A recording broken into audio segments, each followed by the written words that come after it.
জুলাই সনদ বাস্তবায়নের উপায় নিয়ে রাজনৈতিক দলগুলোর সাথে জাতীয় ঐক্যমত্য কমিশনের পঞ্চম ও শেষ দিনের আলোচনা গতকাল বিকেল ৩টায় রাজধানীর ফরেন সার্ভিস একাডেমিতে শুরু হয়, শেষ হয় রাত 11:15টায়। দীর্ঘ ৮.৫ ঘন্টার এই আলোচনায় দলগুলো দুই ভাগে বিভক্ত হয়ে পড়ে, যেখানে বিএনপি সহ কিছু দল জাতীয় নির্বাচনের দিন একই সঙ্গে গণভোটের পক্ষে অনড় থাকে, আর জামায়াতে ইসলামী, এনসিপি সহ কিছু দল জাতীয় নির্বাচনের আগে গণভোটের পক্ষে অবস্থান নেয়।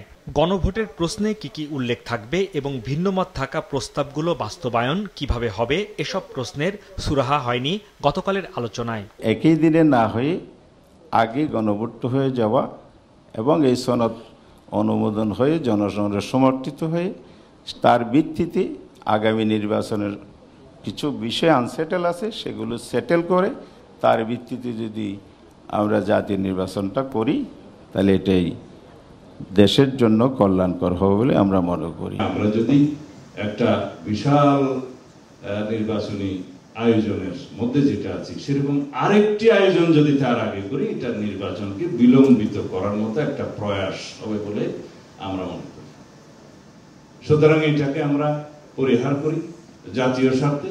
নভেম্বরে বা আর্লি ডিসেম্বর যদি আপনি নির্বাচন করতে চান, আমাদের নির্বাচন কমিশনের সক্ষমতা আছে কিনা, সরকারের সক্ষমতা আছে কিনা, তারপরে আইন শৃঙ্খলা রক্ষাকারী বাহিনীর প্রশ্ন, তারপরে হচ্ছে একই সাথে এর যে একটা ফাইন্যান্সিয়াল দিক আছে, এটা গেল একটা আসপেক্টে। ৬টি সংস্কার কমিশনের ৮৪টি সংস্কার প্রস্তাব নিয়ে তৈরি হচ্ছে জুলাই জাতীয় সনদ। জুলাই জাতীয় সনদের খসড়া চূড়ান্ত হলেও বাস্তবায়ন পদ্ধতি নিয়ে ঐক্যমত্য হয়নি দলগুলো। সংবিধান আদেশ দিলে অনেকের এখানে যেহেতু আপত্তি আছে, এটা সুপ্রা কনস্টিটিউশনাল কোনো কিছু হয়ে যায় কিনা, সেই জন্য নামের মধ্যেই এটা স্পেসিফাই করা হবে যে আদেশটার ধরন কি হবে। এই আদেশ শুধুমাত্র জুলাই সনদ বাস্তবায়নের জন্যই প্রদান করা হবে। আপনারা বিতর্ক করতেছেন এটা সংবিধান আদেশ নাকি অধ্যাদেশ নাকি বিশেষ আদেশ। আমরা যদি এটা একমত হইতে না পারি তাহলে আপনারা রেফারি হিসাবে আপনাদের এত বিশেষজ্ঞ এত কিছু, আপনারা এটা সমাধান দিয়ে দেন। আলোচনার সমাপনী ভাষণে ঐক্যমত্য কমিশনের সহসভাপতি আলী রিয়াজ বলেন, বিশেষজ্ঞ এবং রাজনৈতিক দলগুলোর মতামত সমন্বিত করে ২-১ দিনের মধ্যেই আলোচনা করে সরকারকে পরামর্শ দেওয়া হবে।